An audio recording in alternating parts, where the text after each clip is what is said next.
ভালোবাসা নিয়ে কিছু বাস্তব কথা। যে ধোঁকা দেয় সে হয়তো অতি চালাক হতে পারে, তবে যে ধোঁকা খায় সে কখনোই বোকা নয়, সে বিশ্বাসী।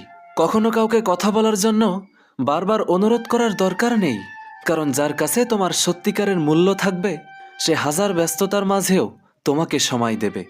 একদিন মনকে প্রশ্ন করলাম, তোমার আপন কেউ তোমাকে ছেড়ে গেলে তুমি কি করবে? মন বলল, যে আপন সে কখনোই ছেড়ে যায় না, আর যে যায় সে কখনোই আপন ছিল না। যাকে সত্যিকারের ভালোবাসা যায় সে অতি অপমান আঘাত করলেও, হাজার ব্যথা দিলেও তাকে ভোলা যায় না। কাউকে একবার মন থেকে ভালোবেসে দেখো, দেখবে তাকে ছাড়া বেঁচে থাকাটা মৃত্যুর চেয়েও কঠিন মনে হবে। সময়ের সাথে সাথে যদি কোনো সম্পর্ক পাল্টে যায় তাহলে বুঝে নিও সে সম্পর্কে ভালোবাসা নয়, প্রয়োজন ছিল। শ্রীকৃষ্ণ বলেছেন, তুমি যাকে ভালোবাসো সেও তোমাকে ভালোবাসবে, এমন কোনো নিশ্চয়তা নেই।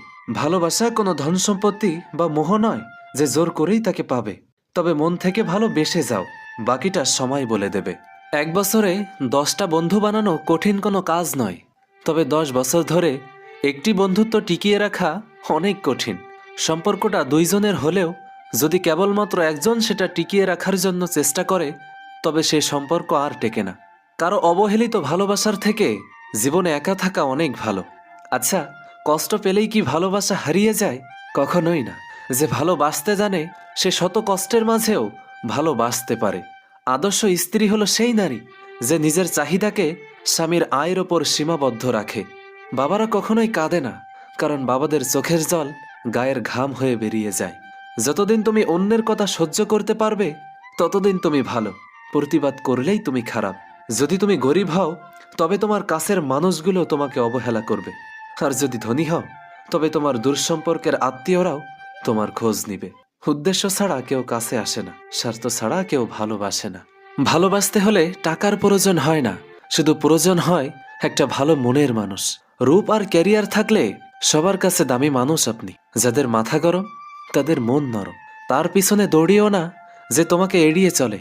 অর্থলোভী নারী আর নারীলোভী পুরুষ কখনোই সুখী হতে পারে না। মানুষের কাছে প্রত্যাশা রাখি বলেই আমরা দুঃখ বেশি পাই। চামড়া সাদা হোক বা কালো, মনটা পরিষ্কার হওয়া প্রয়োজন। অসুস্থ স্ত্রীর দেখভালের জন্য তাকে বাপের বাড়ি পাঠিয়ে দিও না, বরং স্ত্রীর পাশে গিয়ে দাঁড়াও, নিজ হাতে তাকে সুস্থ করে তোলো। তুমি হয়তো জানো না, একজন নারীর কাছে এর চেয়ে সুখের আর কিছু হতে পারে না। মেয়েরাও ছেলেদের পিছনে টাকা খরচ করে, তবে মেয়েরা বলে বেড়ায় না। পার্থক্য এখানে। ভদ্র হওয়ার জন্য মেধা নয়, পরিবারের দেওয়া শিক্ষাই যথেষ্ট। কেউ চলে গেলে মানুষ ভয় পায় না, মানুষ ভয় পায় প্রচুর ভালোবাসা পাওয়ার পর